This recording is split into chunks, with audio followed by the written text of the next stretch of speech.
Hello friends, welcome to gate exchange. अपन बात कर रहे थे control system and control system में अपन बात कर रहे थे रूट लोकस की।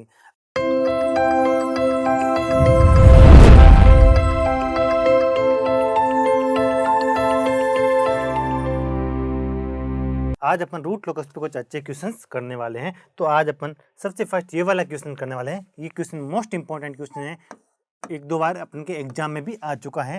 अपन इसी से स्टार्ट करते हैं। अपन इजी क्वेश्चन से स्टार्ट करेंगे और अपन के आगे आगे लेवल बढ़ाते जाएंगे। तो सबसे अपन का फर्स्ट क्वेश्चन है, G of H S equal to K S plus two upon S S plus one. इसका अपन को रूट लोकस बनाना है। सबसे पहले बताओ इसका ओपन लूप पोल्स की लोकेशन आप सबसे पहले बताओ। ओपन लूप पोल्स कितने पोल्स हैं? 2 पोल्स हैं। एक पोल तो है एस इक्वल टू 0 पे और सेकंड पोल है एस इक्वल टू -1 पे। और मैंने आपको स्टार्टिंग में बताया था रूट लोकस है तो क्लोज लूप पोल्स का लोकस, लेकिन वो हमेशा ओपन लूप ट्रांसफर फंक्शन से ही फॉर्म किया जाता है। Root locus most important statement है। रूट लोकस है तो क्लोज लूप पोल्स का लोकस, लेकिन वो हमेशा ओपन लूप ट्रांसफर फंक्शन से ही फॉर्म किया जाता है। और ओपन लूप पोल्स कितने हैं? 2 ओपन लूप पोल्स हैं जिनकी लोकेशन कितनी है? 0 और -1। अब अपन बात करने वाले ओपन लूप जीरोज की। किसकी? ओपन लूप जीरोज की। यहाँ पर ओनली एक ही जीरो आपको दिख रहा है और वो है एस इक्वल टू -2। ये आपका ओपन लूप क्या है? जीरो। ओपन लूप पोल्स है। ओपन लूप पोल्स कितने? 2 हैं। ओपन लूप जीरोज कितना है? 1 है। यहाँ पर पी की वैल्यू क्या है? कितनी है? जेड से क्या है? ज़्यादा है। तो ये ट्रांसफर फंक्शन कैसा हो गया? ये आपका स्ट्रिक्टली प्रॉपर ट्रांसफर फंक्शन हो गया और एग्जाम में आपको ऐसा ही ट्रांसफर फंक्शन मिलने वाला है। देखो, रूट लोकस है तो क्लोज लूप पोल्स का लोकस, लेकिन हमेशा अपन ओपन लूप, एग्जामिनर आपको हमेशा ओपन लूप ट्रांसफर फंक्शन ही देगा और ओपन लूप ट्रांसफर फंक्शन की मदद से ही अपन रूट लोकस को ड्रॉ करते हैं। लेकिन वो है क्या? वो क्लोज लूप पोल्स का लोकस है। किसका है? क्लोज लूप पोल्स का लोकस है। आई होप यहाँ तक आपको समझ आ गया होगा। अगर मैं पोल्स और जीरोज को एस प्लेन के अंदर ड्रॉ करूंगा तो आपको कुछ ऐसा मिलेगा। ये मैं यहाँ मैं बनाऊंगा अब रूट लोकस। ये अपन का इमेजिनरी अक्स हो गई, ये मेरी क्या होगी? रियल अक्स होगी। ये मेरी रियल अक्स, ये मेरी इमेजिनरी अक्स, ये अपन का सिग्मा, ये अपन का जे ओमेगा और इसको अपन बोलते हैं एस प्लेन बोलते हैं। देखो, अपन का एक पोल तो है एस इक्वल टू 0, सेकेंड पोल है एस इक्वल टू -1। तो एक पोल तो मेरा यहाँ आ गया एस इक्वल टू 0 पे एक पोल आ गया। सेकेंड पोल आ गया मेरा एस इक्वल टू -1 पे। तो ये मेरा पोल आ गया। यहाँ मैं थोड़ा इसको इधर बना देता हूँ। कहाँ? यहाँ बना दिया। मान लो ये एस इक्वल टू कितना है? -1। एक एक एक अपन का पोल आ गया एस इक्वल टू 0 पे, सेकंड पोल आ गया एस इक्वल टू -1 पे। अब अपन के पास जीरो कितना है? ओनली एक जीरो। उसकी लोकेशन कितनी है? -2। तो अपन के पास एक होगा जीरो और उसकी लोकेशन यहाँ आ जाएगी कहीं S equal to -2। I hope यहाँ तक आपको समझ आ गया होगा। सबसे पहले आपको कुछ नहीं करना है, पोल्स एंड जीरोज को ड्रॉ करना है। और अब आपको यह पता करना है कि ये जो अपन की रियल अक्स का कौन सा पार्ट रूट लोकस का पार्ट होगा। सबसे आपका है ना फर्स्ट काम यही आपको पता करना है कि ये जो आपकी रियल अक्स है इसका कौन सा पार्ट रूट लोकस का पार्ट होगा। ये वाला पार्ट होगा या नहीं होगा? क्यों नहीं होगा? क्योंकि इसके राइट में कोई पोल या ओड नंबर ऑफ पोल्स या जीरोज है ही नहीं। तो ये वाला तो अपन का रूट लोकस का पार्ट होगा नहीं। ये वाला आपका रूट लोकस का पार्ट होगा या नहीं होगा? बिल्कुल होगा, क्योंकि यहाँ का मैं अगर कोई भी पॉइंट उठाऊंगा तो इसके राइट में odd number of open loop poles या जीरोज हैं। ये वाला पूरा अपन का रूट लोकस का पार्ट होगा। ये वाला रूट लोकस का पार्ट होगा या नहीं होगा? नहीं होगा, क्योंकि इसके राइट हैंड साइड में open number of open loop poles plus zeros कितना है? 2 है। तो 2 क्या होगा? इवन नंबर हो गया। तो ये वाला पार्ट हो नहीं सकता। और ये वाला पार्ट होगा या नहीं होगा? बिल्कुल आपका पार्ट होगा, क्योंकि यहाँ इसके राइट में number of open loop poles plus zeros कितने? 1, 2 एंड 3 हैं। तो ये वाला पार्ट होगा। ये वाला अपन का पार्ट होगा रूट लोकस का, लेकिन ये पार्ट का नहीं होगा और ये अपन का रूट लोकस का पार्ट नहीं होगा। आई होप यहाँ तक आपको समझ आ गया होगा। और देखो, angle of departure and angle of arrival. अगर आपके पास में कोई सिंपल रियल आपके पास पोल्स या फिर जीरोज हो तो इनसे angle of departure and angle of arrival हमेशा या तो आपका 0 डिग्री होगा या फिर आपका 180 डिग्री होगा। कितना होगा? या तो आपका 0 डिग्री होगा या आपका 180 डिग्री होगा। ये आपका मोस्ट इंपॉर्टेंट स्टेटमेंट है। अगर आपके पास सिंपल क्या होना चाहिए?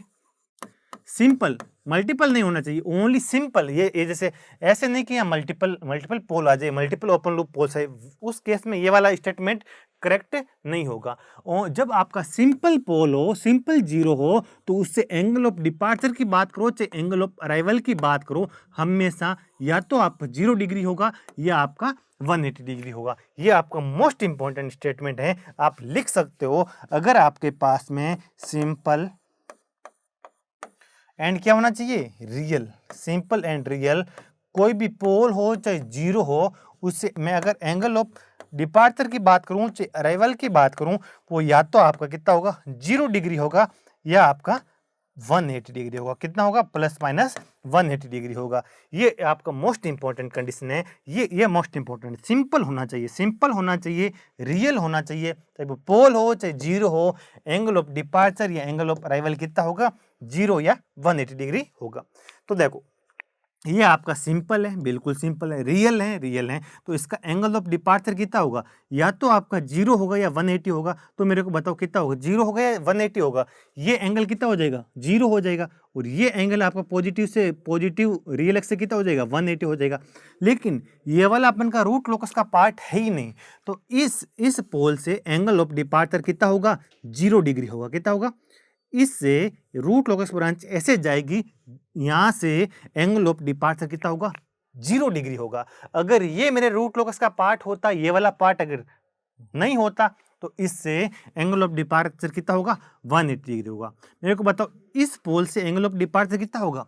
देखो इसका ना, अगर इधर रूट लोकस ब्रांच अगर मेरे निकलती, बाहर होती, डिपार्ट होती, तो एंगल कितना होता? 0 डिग्री। और इससे ब्रांच ऐसे जाएगी, क्योंकि ये वाला रूट लोकस का पार्ट है, तो इससे ब्रांच कुछ ऐसे निकलेगी। कैसे निकलेगी? ऐसे। इसका एंगल ऑफ डिपार्चर कितना हो जाएगा? 180 हो जाएगा। कितना हो जाएगा? 180 हो जाएगा। ये क्या है? सिंपल जीरो है, तो इसका एंगल ऑफ अराइवल कितना होगा? या तो 0 होगा या 180 डिग्री होगा। लेकिन देखो या तो अपनी ब्रांच ऐसे आएगी या ऐसे आएगी, ये तो रूट लोकस का पार्ट है नहीं, तो इसके पास ब्रांच हमेशा ऐसे ही आएगी। तो ये वाला एंगल अपना कितना हो गया? 0 डिग्री तो हुआ। जो रियल एक्स के की डायरेक्शन में है वो एंगल हमेशा कितना होता है? 0 होता है। जो रियल एक्स के ऑपोजिट में है वो एंगल कितना होता है? 180 होता है। इसका एंगल कितना होगा? इस ब्रांच का एंगल ऑफ डिपार्चर 180 होगा। इस ब्रांच का एंगल ऑफ डिपार्चर कितना होगा? 0 डिग्री होगा। और इस ब्रांच का एंगल ऑफ अराइवल कितना होगा? 0 डिग्री हो जाएगा। आई होप यहां तक आपको समझ में आ गया होगा। देखो एक ब्रांच अपनी यहाँ से निकलेगी, एक ब्रांच यहाँ से निकलती है, पूरा का पूरा पार्ट है ना अपन का, मतलब रूट लोकस का ब्रांच है, रूट लोकस का पार्ट होगा। तो ये ब्रांचेज आके ऐसे ब्रांच निकलेगी, यहाँ पर आके किसी पॉइंट पे क्या करेगी? मिलेगी, बिल्कुल मिलेगी। ऐसे आएगी, यहाँ से ये ब्रांच आ जाएगी और यहाँ पर एक पॉइंट मिलेगी। और मैंने आपको बताया था जिस पॉइंट पे दो या दो से ज्यादा रूट लोकस ब्रांचेज आके आपस में मिलती हैं, उस पॉइंट को अपन बोलते हैं सैडल पॉइंट। और सैडल पॉइंट का सॉल्यूशन क्या होता है? D upon D S equal to 0 क्या होता है आपका? इसका सॉल्यूशन आपको क्या होता है? सैडल पॉइंट का सॉल्यूशन होता है। इसका जो भी आपको सॉल्यूशन मिलेगा वो अगर रूट लोकस का पार्ट है तो वो क्या हो जाएगा? सैडल पॉइंट हो जाएगा। आई होप यहां तक आपको समझ में आ गया होगा। अपन का ट्रांसफर फंक्शन कितना है? Open loop K S plus 2 upon S S plus 1। देखो ओपन लूप ट्रांसफर फंक्शन कितना है? G H S equal to कितना है? K S plus 2 upon S plus कितना हो गया? 1 हो गया। इससे अगर मैं करेक्टरिस्टिक इक्वेशन बनाऊं तो अपना क्या हो जाएगा? क्यू एस कितना हो जाएगा? 1 plus G of H S होगा या नहीं होगा? बिल्कुल ही होगा। इक्वल टू कितना हो जाएगा? 0 हो जाएगा। इसको मैं अगर इधर पुटअप करूंगा तो कितना हो जाएगा? 1 plus K S plus 2 upon S S plus 1 equal to कितना हो जाएगा? 0 आ जाएगा। और यहाँ से अगर मैं के की वैल्यू फाइंड आउट करूँ कितना मिल जाएगा मेरे को? ये 1 उधर जाके किसका हो जाएगा? नेगेटिव का। ये उधर जाएगा तो S S plus 1 upon S plus कितना हो जाएगा? 2 आ जाएगा। यहाँ से आपको के की वैल्यू मिल जाएगी minus S square plus S upon S plus 2 मिल जाएगा। ये आप ऐसे निकाल सकते हो k की वैल्यू, बड़ी आसानी से निकाल सकते हो, लेकिन इतना लंबा प्रोसेस करने की आपको जरूरत है ही नहीं है, क्योंकि जब अपन को dk upon ds equal to 0 put up करना है तो इसका तो इस नेगेटिव साइन का तो कोई सिग्निफिकेंस मतलब रहेगा ही नहीं, बिल्कुल नहीं रहेगा, क्योंकि ये तो अपन के नेगेटिव है, 0 के साइड चला जाएगा। तो आप सिंपली कुछ मत करो, इतना लंबा प्रोसेस करने की आपको जरूरत पड़ेगी ही नहीं। आप सीधा है ना k की वैल्यू फाइंड आउट कर लो।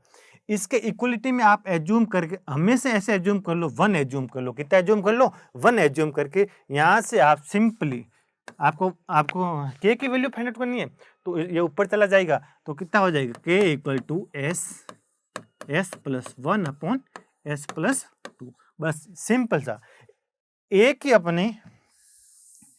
ही कैलकुलेशन में अपन को k की वैल्यू मिल जानी चाहिए। अब अपन को करना है dk upon ds equal to क्या करना है? अपन को 0 करना है। तो देखो dk अपॉन ds ऊपर कितना है? एस स्क्वायर प्लस 1, तो उसका करूंगा तो कितना आ जाएगा? एस स्क्वायर क्या तो हो जाएगा 2s प्लस एस का कितना हो जाएगा 1, और नीचे वाले को अपन क्या करते हैं? छोड़ देते हैं। फिर अपन किसका करते हैं? नीचे वाले का s प्लस 2 का 1 हो जाएगा, ऊपर वाले का एस स्क्वायर प्लस एस आ जाएगा। फिर अपन का नीचे वाला का स्क्वायर हो जाता है, लेकिन वो अपन चला जाएगा 0 की साइड चला जाएगा। आई होप यहाँ तक आपको समझ आ गया होगा। अब अपन को ये वाली इक्वेशन सोल्व करना है, तो आंसर कितना आ जाएगा?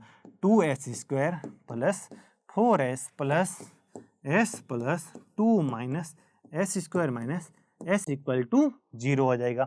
और देखो इस s से ये क्या हो जाएगा? s कैंसिल हो जाएगा, बिल्कुल हो जाएगा। होगा या नहीं होगा? बिल्कुल। आपका सबसे पहले इसको मल्टीप्लाई किया तो 2s स्क्वायर, फिर 4s आ जाएगा, फिर आपका ये 1 इंटू s आ जाएगा, 2 आ जाएगा, ये आपका कैंसिल आउट हो जाएगा। यहाँ तक आई होप आपको समझ आ गया होगा। ये आपका s स्क्वायर और ये 2 कैंसिल हो जाएगा, तो पीछे कितना बच जाएगा?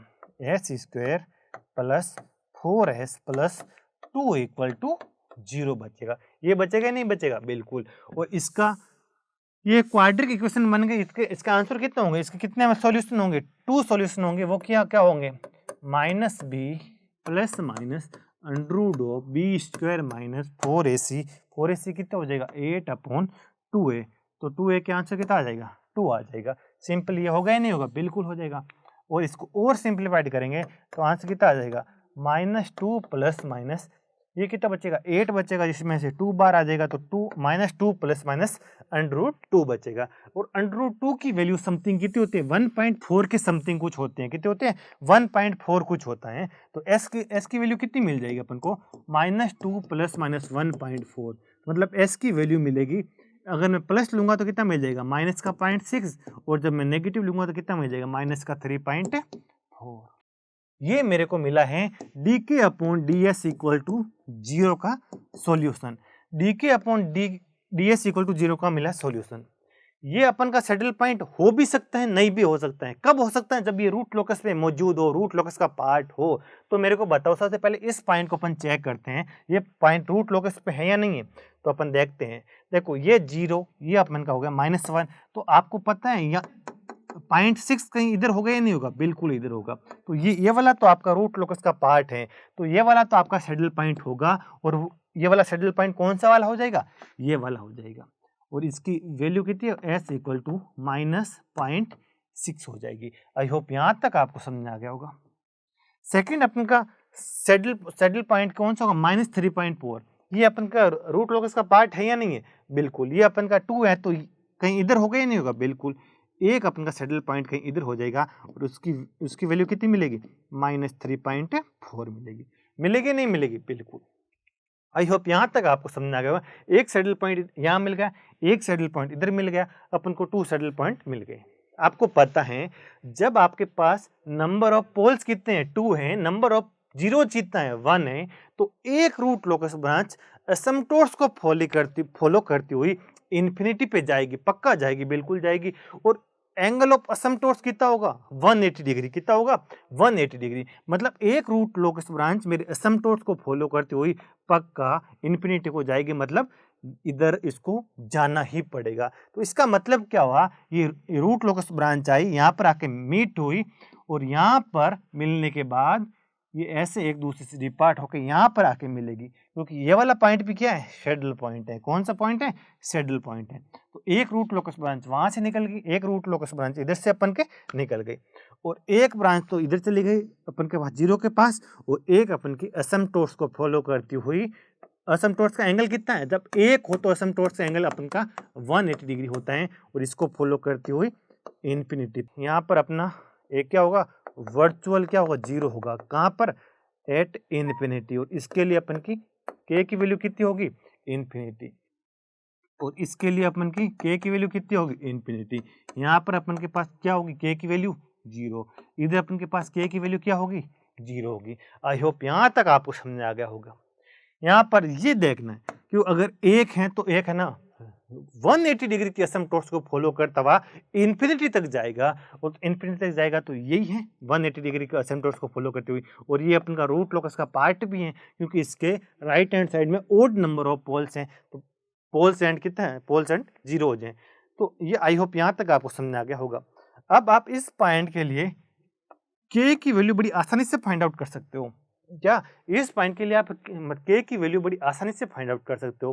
कैसे फाइंड आउट करोगे, इस पॉइंट के लिए अगर मेरे को k की वैल्यू फाइंड आउट करनी है, इसको मैंने एज्यूम कर लिया, k1 एज्यूम कर लिया, कितनी, k1 एज्यूम कर लेता हूं। तो देखो k1 की अपन वैल्यू कैसे निकालते हैं, जो भी आपका ओपन लूप पोल्स है वहां से अपन इधर क्या खींचते हैं, फेजर खींचते हैं। इस फेजर की लेंथ कितनी हो जाएगी, ये अगर कितना है 0.6 है, ये कितना है पूरा 1 है, तो ये वाली लेंथ कितनी हो जाएगी, 0.4 हो जाएगी। ये वाली लेंथ कितनी हो जाएगी, 0.6 हो जाएगी। तो k1 की वैल्यू कितनी आ जाएगी, 0.4 इंटू 0.6 अपॉन क्या होता है, जो भी आपके 0 है उससे उस पॉइंट पे फेजर खींचोगे तो उस फेजर की लेंथ कितनी हो जाएगी, ये 2 पे है, ये 0.6 पे है, तो ये वाली लेंथ कितनी हो जाएगी, 1.4 हो जाएगी। और ऐसे करके आप इसकी k1 की वैल्यू बड़ी आसानी से फाइंड आउट कर सकते हो। और इस पॉइंट के लिए भी आप मान लो k की वैल्यू मैंने एज्यूम कर ली k2, तो इसकी वैल्यू भी बड़ी आसानी से फाइंड आउट कर सकते हो। ये मान लो आपका k2 है। k2 सबसे पहले देखो ये वाला आपका कहाँ पे है, 1 पे, ये कितना है, ये अपन 3.4 पे है, तो ये वाली डिस्टेंस कितनी हो जाएगी, 2.4 होगी या नहीं होगी, बिल्कुल। और ये वाली डिस्टेंस पूरी कितनी हो जाएगी, 3.4 है, तो कितना हो जाएगा 3.4। फिर अपन क्या हो जाएगा 0, फिर अपन की ये वाली डिस्टेंस कितनी हो जाएगी, 2 पे है, ये 3.4 है, तो ये वाली डिस्टेंस कितनी हो जाएगी, 1.4 हो जाएगी। और ऐसे करके अपन इसकी भी वैल्यू फाइंड आउट कर सकते हैं। और इसकी वैल्यू कितनी है, k2 है। तो देखो इस सैडल पॉइंट पे एक मेरा ओवरडैम्प्ड सिस्टम अंडरडैम्प्ड सिस्टम में कन्वर्ट हो रहा है। आई होप यहाँ तक आप इसको ब्रेक अवे पॉइंट बोलते हैं, सैडल पॉइंट तो बोलते हैं जब आपका एक दो रियल ब्रांचेज इमेजिनरी ब्रांच में कन्वर्ट होती हैं, एक ओवरडैम्प्ड सिस्टम एक अंडरडैम्प्ड सिस्टम में कन्वर्ट होता है, तो उसको उस सैडल पॉइंट को ब्रेक अवे पॉइंट बोलते हैं। क्या बोलते हैं, ब्रेक अवे पॉइंट बोलते हैं। तो देखो यहाँ पर अपना कितना है, k की वैल्यू कितनी है, 0। यहाँ पर अपन की k की वैल्यू कितनी है, k1। तो देखो k की वैल्यू जब मैं 0 से अगर k1 तक इंक्रीज करता हूं तो मेरा सिस्टम कैसा रहेगा, अंडरडैम्प्ड सिस्टम रहेगा। कैसा सिस्टम रहेगा, सॉरी मेरा सिस्टम कैसा रहेगा, ओवरडैम्प्ड सिस्टम रहेगा। कैसा रहेगा, ओवरडैम्प्ड सिस्टम रहेगा। और at k equal to k1, k की वैल्यू k1 पे होगा तो सिस्टम मेरा कैसा होगा, हो जाएगा क्रिटिकली डैम्प्ड हो जाएगा। कैसा हो जाएगा, क्रिटिकली डैम्प्ड हो जाएगा। क्योंकि दो रियल नेगेटिव, दो है ना, जब रियल और आपके नेगेटिव बनते हैं ना पोल्स, तो उस ऐसे सिस्टम को अपन बोलते हैं क्रिटिकली डैम्प्ड सिस्टम। आई होप यहाँ तक आपको समझ आ गया होगा। और जब k की वैल्यू k1 से बड़ी होगी और k2 तक जाएगी, यहाँ पर मेरा सिस्टम क्या हो जाएगा, ओवर डैम्प्ड हो जाएगा। क्या हो जाएगा, ओवर डैम्प्ड हो जाएगा। कैसा हो जाएगा, ये ओवर डैम्प्ड हो जाएगा। और रूट लोकस बनाने के बाद में आपको वो प्रॉपर्टी चलेगी कि सिमेट्रिक है या नहीं है। सिमेट्रिक है तो आपका रूट लोकस सही है, सिमेट्रिक नहीं है तो रूट लोकस गलत है। अब देखो k इक्वल टू k2 पे मेरा सिस्टम क्या हो जाएगा, फिर से क्या हो जाएगा, क्रिटिकली डैम्प्ड होगा या नहीं होगा, बिल्कुल हो जाएगा। k इक्वल टू k2 पे मेरा सिस्टम फिर से क्रिटिकली डैम्प्ड हो जाएगा। और k is greater then k2 और लेस देन इंफिनिटी की मैं अगर बात करता हूं तो मेरा सिस्टम फिर से ओवर डैम्प्ड हो जाएगा। यहाँ पर मेरा system under damped system over damped system में कन्वर्ट हो जाएगा। किसमें कन्वर्ट होगा, under damped system over damped system में कन्वर्ट हो जाएगा। मतलब दो इमेजिनरी ब्रांचेज दो रियल ब्रांचेज में कन्वर्ट हो जाएगी तो ऐसे पॉइंट को ब्रेक इन पॉइंट बोलते हैं। क्या बोलते हैं? Break in point. Saddle point को ब्रेक अवे पॉइंट भी बोलते हैं, ब्रेक इन पॉइंट भी बोलते हैं। जहां पर आपका ब्रेक अवे पॉइंट होगा वहां पर आपका ओवर डैम्प्ड सिस्टम पहले क्रिटिकली बनेगा और फिर अंडर डैम्प्ड बन जाएगा। जहां आपका ब्रेक इन पॉइंट है, जहां आपकी दो इमेजिनरी ब्रांचेज रियल ब्रांचेज में कन्वर्ट होगी, वहां पर आपका सबसे पहले तो अंडर डैम्प सिस्टम क्रिटिकली बनेगा, फिर ओवर डैम्प बन जाएगा। क्या बन जाएगा? ओवर डैम्प सिस्टम बन जाएगा। और ऐसे पॉइंट पर भी सिस्टम क्या बनेगा? Critically damped. और ऐसे को बोला जाता है ब्रेक इन पॉइंट, यहाँ पर बोलते हैं ब्रेक अवे पॉइंट। और अपन इन पॉइंटों को कलेक्टिवली क्या बोलते हैं? सैडल पॉइंट बोलते हैं। आई होप यहां तक आपको समझ आ गया होगा। तो ये अपन की होगी रूट लोकस की बात। इसके लिए तो k equal to S S plus two upon S S plus one. I hope ये वाला रूट लोकस आपको समझ में आया होगा। अब अपन एक रूट लोकस पे और बात करते हैं। मान लो आपको ओपन लूप ट्रांसफर फंक्शन दे दे G H S equal to K upon S S plus one upon S plus two दे दे और पूछे इसका आपको रूट लोकस डायग्राम बनाना है। तो यहाँ पर कोई भी आपको ओपन लूप है ना, जीरो नहीं दिखेगा। ओपन लूप जीरो कितना है? जीरो। ओपन लूप पोल्स कितने हैं? 3। ये कैसा ट्रांसफर फंक्शन है? ये आपका स्ट्रिक्टली प्रॉपर ट्रांसफर फंक्शन है। एग्जामिनर हमेशा आपको ऐसा ही प्रोवाइड करेगा। अगर इसका मैं रूट लोकस बनाने की कोशिश करूंगा तो इसके पास ओनली क्या है? इसके पास ओनली 3 क्या है? पोल्स हैं। यहाँ पर आपको जीरो देखने को नहीं मिलेगा। एक पोल आपको मिलेगा at X equal to zero पे, एक मिलेगा एस इक्वल टू -1 पे, एक मिलेगा एस इक्वल टू -2 पे। ये मिल जाएगा आपको एस इक्वल टू -2 पे, ये एस इक्वल टू -1 पे, ये एस इक्वल टू 0 पे। और जहाँ पोल्स होगा ओपन लूप पोल्स उसके लिए क्या होगा? के इक्वल टू 0। इधर भी आपका के इक्वल टू 0, ये भी आपका के इक्वल टू 0। अब मेरे को बताओ, सबसे पहले आपने ये बना दिया, फिर आपको रियल अक्स पे फोकस करना है कि रियल अक्स का कौन सा पार्ट रूट लोकस का पार्ट होगा या नहीं होगा, उस पे फोकस करना है। तो मेरे को बताओ ये वाला पार्ट रूट लोकस का पार्ट होगा या नहीं होगा? आप कहोगे बिल्कुल होगा, क्योंकि इधर से देखूंगा इसके राइट हैंड साइड में ओड नंबर ऑफ पोल्स हैं। ये वाला पार्ट होगा या नहीं होगा? नहीं होगा। इसके राइट हैंड साइड में इवन नंबर ऑफ पोल्स हैं और ये वाला मेरा पार्ट रूट लोकस का पार्ट होगा। ये वाला अपन का रूट लोकस का पार्ट होगा, ये वाला रूट लोकस का पार्ट होगा, लेकिन ये वाला अपन का रूट लोकस का पार्ट होगा नहीं। और आपको पता है किसी भी सिंपल पोल से एंगल ऑफ डिपार्चर हमेशा या तो 0 डिग्री होता है या 180 डिग्री होता है। तो देखो इससे एंगल ऑफ डिपार्चर कितना होगा? 0 डिग्री। इससे एंगल ऑफ डिपार्चर कितना होगा? 180 डिग्री होगा या नहीं होगा? जो रियल एक्स के डायरेक्शन में एंगल ऑफ डिपार्चर होगा वो 0 होगा। जो रियल एक्स के ऑपोजिट होगा, नेगेटिव रियल में होगा, वो एंगल ऑफ डिपार्चर कितना हो जाएगा? वो एंगल ऑफ डिपार्चर 180 हो जाएगा।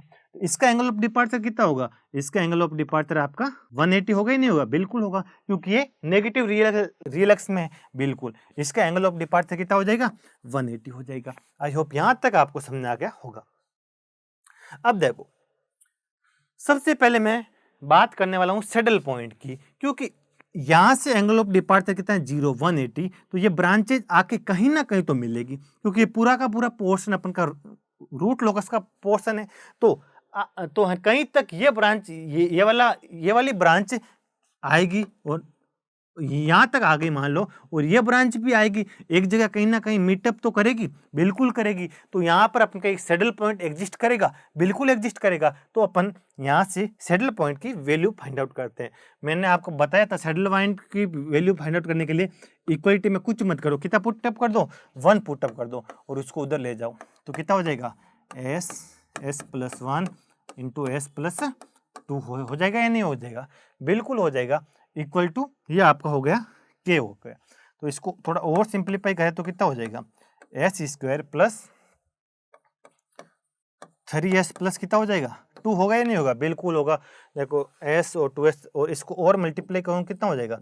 S cube plus 3s square plus 2s equal 2s बन जाएगा आपका k की वैल्यू। अब आप इसका dk अपॉन ds की वैल्यू कितनी कर दो? 0 कर दो। dk अपॉन ds की वैल्यू अगर आप 0 के इक्वल पुटअप करोगे तो कितना आ जाएगा? 3s square plus 6s plus 2 equal to zero मिल जाएगा। मिलेगा या नहीं मिलेगा? बिल्कुल आपको यही मिलने वाला है। और इसको आप थोड़ा सोल्व करोगे तो आपको कितनी कितनी मिलेगी? आपको S1, 2 इसका आपको सॉल्यूशन क्या मिलेगा? -6 plus minus √b² 36 minus 4ac कितना हो जाएगा? 24 अपॉन कितना हो जाएगा? 6 हो जाएगा। आई होप यहाँ तक आपको समझ में आ गया होगा। इसको थोड़ा और सिंप्लीफाइड करते हैं तो कितना बनता है अपना?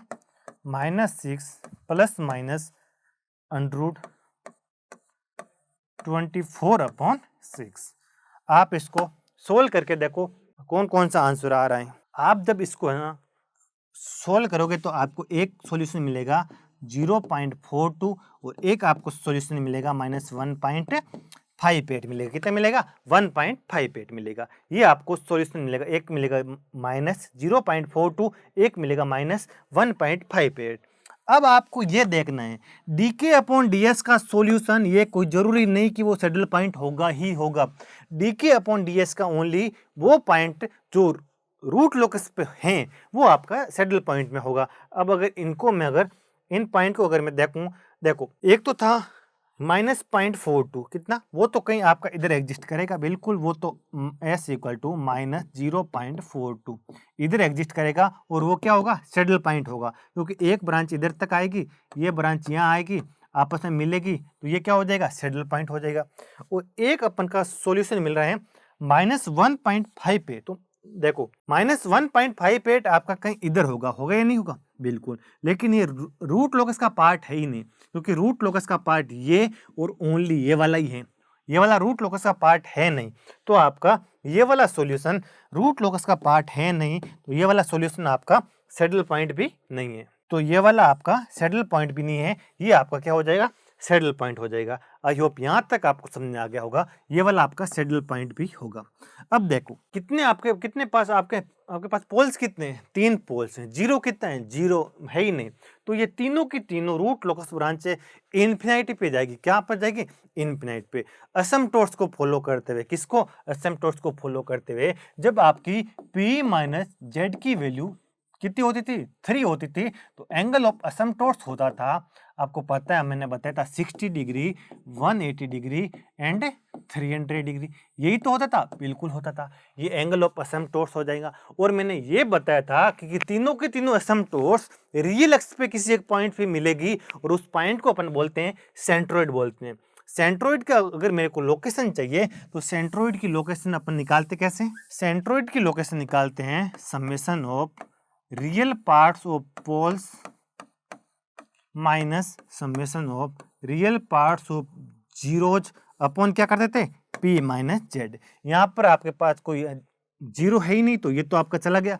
आपके पास एक पोल से जीरो, सेकंड पोल है -1, थर्ड पोल है -2। तो इसका रियल पार्ट कितना है? जीरो। इसका रियल पार्ट -1, इसका रियल पार्ट -2। इनका एल्जेब्रिक सम कितना हो जाएगा?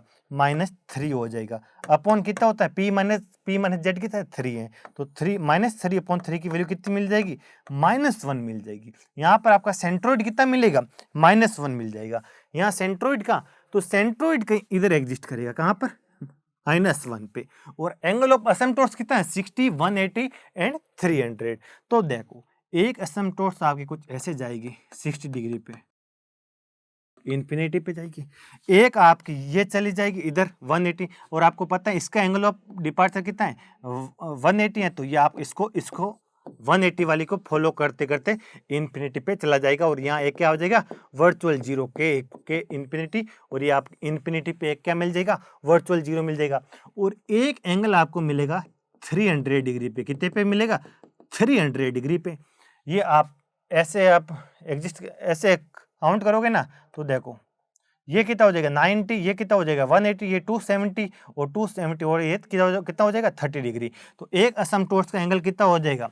एक हो जाएगा 300 पे, ये हो जाएगी 60 पे, ये हो जाएगी, और 180 पे ये वाले असिम्प्टोट्स हो जाएगी। इसको फॉलो करते हुए ये ब्रांच चली जाएगी। अब देखो यहाँ पर मिलेगी, फिर आप इन असिम्प्टोट्स को फॉलो करती हुई इन्फिनिटी पे चली जाएगी। कहाँ चली जाएगी? असिम्प्टोट्स को फॉलो करती हुई इन्फिनिटी पे चली जाएगी रूट लोकस ब्रांच। यहाँ आपके इन्फिनिटी पे जाके एक वर्चुअल जीरो से क्या कर जाएगी, मिल जाएगी। यहाँ पर आपके इन्फिनिटी पे जाके एक वर्चुअल जीरो जिसकी के की वैल्यू कितनी है, इन्फिनिटी है, वहां जाके मिल जाएगी। आई होप यहाँ तक आपको समझ आ गया होगा। अब देखो मैंने ये बताया था इमेजिनरी एक्स को, ये आपके क्या इमेजिनरी एक्स को, इमेजिनरी एक्स को रूट लोकस ब्रांचेज हाँ मतलब जो हरकत करेगी ना उस पॉइंट की ए की वैल्यू अपन R H criteria, R H stability criteria से इस पॉइंट के के की वैल्यू बड़ी आसानी से फाइंड आउट कर सकते हैं। वो कैसे करते हैं उसके बारे में आपको बताता हूँ। अब मेरे को root locus branches imaginary X को जिस पॉइंट पे कट करेगी ना उस पॉइंट के लिए अपन को के की वैल्यू फाइंड आउट करनी है। तो देखो अगर मैं बनाता हूँ कैरेक्टरिस्टिक इक्वेशन बनाऊंगा तो क्या बनेगी, वो बन जाएगी S plus one into S plus two plus के इक्वल टू क्या बनेगी, जीरो बनेगी, यही बनेगी। फिर देखो S square plus 3s plus 2 plus के इक्वल टू कितनी बन जाएगी, जीरो बन जाएगी। यहाँ से अगर मैं करूँगा कितनी बन जाएगी, S cube plus 3s square plus 2s plus के इक्वल टू जीरो बन जाएगी। और आपको पता है आपने ये पढ़ रखा होगा आर एच क्राइटेरिया में, सिस्टम को अगर मार्जिनली स्टेबल होना है तो इनर प्रोडक्ट आउटर प्रोडक्ट के इक्वल होगा तो सिस्टम क्या बन जाएगा। चाहे आप तो टेबल बना के S1 के कोफिशिएंट को मतलब जीरो पुटअप करो और चाहे आप इधर से फाइंड आउट कर सकते हो। यहाँ से आप के की वैल्यू कितनी मिल जाएगी, 6 मिल जाएगी। और ऐसे नहीं फाइंड आउट करो S cube S square S की पावर 1 और एस की पावर 0, कोफिशिएंट कितना है 132 के, तो ये कितना आ जाएगा 6 माइनस के अपॉन 3 आ जाएगा। और यहाँ कितना आ जाएगा, के आ जाएगा। S1 के कोफिशिएंट को मैं अगर 0 के इक्वल रखूंगा तो मेरे को क्या मिल जाएगी, के की वैल्यू कितनी मिल जाएगी, 6 मिल जाएगी। और अगर ये वैल्यू इसके अंदर रखूंगा, किसके अंदर, इस ऊपर वाले के अंदर 3s square plus 6 equal to 0, तो यहाँ से s equal two plus minus j under 2 मिल जाएगा। यहाँ से आपको उस पॉइंट का कोऑर्डिनेट भी मिल सकता है। तो ये कितना हो जाएगा, यहाँ पर आपकी k की वैल्यू 6 मिल जाएगी। तो आपस में सिमेट्रिक होते हैं तो यहाँ पर भी कितनी हो जाएगी, के की वैल्यू 6 हो जाएगी। यहाँ पर आपका इसका पॉइंट कितना हो जाएगा, j अंडर 2 हो जाएगा।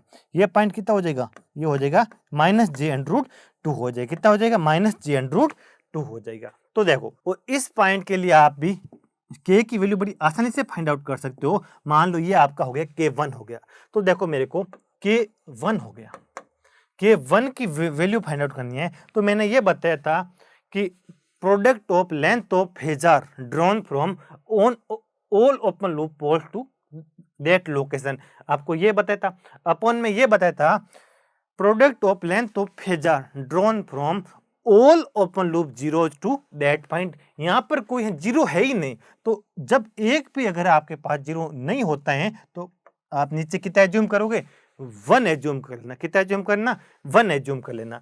और यहाँ से अगर मैं यहाँ पर फेजर ड्रॉन करूंगा तो यहाँ से अपन को डिस्टेंस मिल जाएगी और ये वाली डिस्टेंस मिल जाएगी, ये वाली डिस्टेंस मिल जाएगी। तो इनको मैं मल्टीप्लाई कर दूंगा तीनों अगर डिस्टेंस को, तो मेरे को k1 की वैल्यू बड़ी आसानी से मिल जाएगी। आई होप यहाँ तक आपको समझ आ गया होगा। तो देखो k की वैल्यू 0 से k1 तक सिस्टम मेरा क्या है, ओवरडैम्प्ड सिस्टम है, स्टेबल है। सिस्टम स्टेबल है क्योंकि ये जो अपन का रूट लोकस है ना, ये क्या है, क्लोज लूप पोल का लोकस है। किसका, क्लोज लूप पोल का लोकस है। और सारे के सारे पोल्स मेरे left half of S plane में है, तो सिस्टम क्या है, स्टेबल है। ये k equal to 0 close loop pole को कभी भी है ना शो नहीं करता है, ये ओपन लूप पोल को शो करता है। तो ऐसे मत सोचना कि k इक्वल टू 0 पे सिस्टम अनस्टेबल है, नहीं। वो k इक्वल टू 0 मेरे सिस्टम को वो ओपन लूप एंड पोल्स को शो करता है। k equal to greater than 0 less than k1 system stable होगा, सिस्टम मेरा ओवरडैम्प्ड होगा। सिस्टम है ना थर्ड ऑर्डर है, लेकिन ये वाली ब्रांच क्या हो जाएगी, इनसिग्निफिकेंट ब्रांच हो जाएगा। ये वाला पोल इनसिग्निफिकेंट पोल होगा, ये वाला क्या होगा, सिग्निफिकेंट पोल होंगे। ये सिग्निफिकेंट पोल होंगे, ये इनसिग्निफिकेंट पोल होगा। और थर्ड ऑर्डर को अपन एक सेकंड ऑर्डर के अप्रोक्सीमेट कर सकते हैं और इसको अपन हटा सकते हैं जब अपन रेस्पॉन्स एनालिसिस करेंगे। आई होप यहां तक आपको समझ आ गया होगा। Eight k equal to k1 पे मेरा सिस्टम क्रिटिकली डैम्प्ड बन जाएगा। क्या बन जाएगा, at k equal to k1 system मेरा क्या बन जाएगा, क्रिटिकली डैम्प्ड बन जाएगा। और at k is greater than k1 और लेस देन 6 के लिए सिस्टम मेरा स्टेबल होगा। सिस्टम मेरा क्या हो जाएगा, यहाँ पर अंडर डैम्प्ड हो जाएगा। क्या हो जाएगा? अंडर डैम्प्ड हो जाएगा, क्योंकि दोनों के दोनों जो पोल होंगे ना, जो मेरे डोमिनेंट पोल होंगे वो क्या हो जाएंगे? कॉम्प्लेक्स कॉन्जुगेट हो जाएंगे। तो यहाँ पर मेरा सिस्टम क्या हो जाएगा? अंडर डैम्प्ड हो जाएगा। और k इक्वल टू 6 पे मेरा सिस्टम क्या हो जाएगा? ऑक्सीलेटर बन जाएगा। सिस्टम मेरा मार्जिनली स्टेबल हो जाएगा। सिस्टम एक सस्टेन्ड ऑक्सीलेशन प्रोवाइड करेगा। फ्रीक्वेंसी ऑफ ऑक्सीलेशन √2 हो जाएगी। और k इज ग्रेटर देन 6 के लिए जब जब आप k की वैल्यू 6 से बड़ी हो जाएगी तो सिस्टम आपका अनस्टेबल बन जाएगा। क्या? अनस्टेबल बन जाएगा, क्योंकि यहाँ पर आपकी root locus branches right half of S plane में एंटर कर जाएगी और सिस्टम क्या हो जाएगा? अनस्टेबल बन जाएगा। क्या बन जाएगा? अनस्टेबल बन जाएगा। सिस्टम अपन का अनस्टेबल बन जाएगा। आई होप यहाँ तक आपको समझ आ गया होगा कि जब अपन की a की वैल्यू 6 से बड़ी होगी तो सिस्टम अनस्टेबल बन जाएगा। देखो, अपन यहाँ बात करें नेगेटिव फीडबैक होने के बावजूद भी हाई ओपन लूप गेन, जब ओपन लूप गेन की वैल्यू 6 से और ज्यादा इंक्रीज कर दूंगा तो मेरा सिस्टम क्या हो जाएगा? अनस्टेबल हो जाएगा। नेगेटिव फीडबैक पॉजिटिव फीडबैक से अच्छी आपको स्टेबिलिटी प्रोवाइड करेगा, लेकिन वो आपको गारंटी नहीं देता स्टेबिलिटी। नेगेटिव फीडबैक होने के बावजूद भी एक सिस्टम अनस्टेबल हो सकता है due to high open loop gain. Open loop gain की हाई वैल्यू के कारण एक सिस्टम के अंदर नेगेटिव फीडबैक होने के बावजूद भी सिस्टम अनस्टेबल हो सकता है। तो आई होप ये आपको समझ आ गया होगा। ये अपन का सेकंड एग्जांपल हो गया रूट लोकस का। तो इस लेक्चर के लिए इतनी, अगले लेक्चर में और अच्छे क्वेश्चन के साथ अपन बात करेंगे। तो थैंक यू सो मच।